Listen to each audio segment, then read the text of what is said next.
Betapa banyak kita lihat saudara kita di luaran sana yang hari ini sama sekali nggak punya kepedulian dengan agama mereka.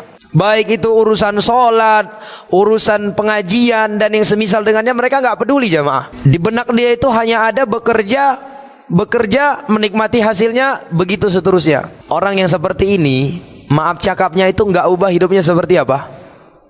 Binatang. Apa bedanya jamaah yang dimuliakan Allah? Kalau tiap harinya kita hanya bekerja, menikmati hasilnya, bersenang-senang dengan keluarga, begitu terus pola kehidupannya. Coba, apa bedanya dengan kambing? Kambing, saya tanya, bekerja nggak Pak? Kerja. Bedanya kambing nggak ada kerja kantoran. Tapi kerja.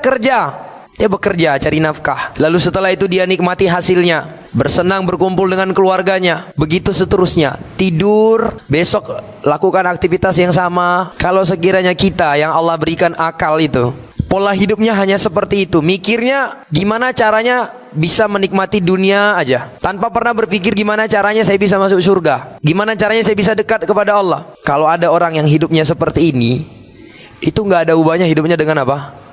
Binatang.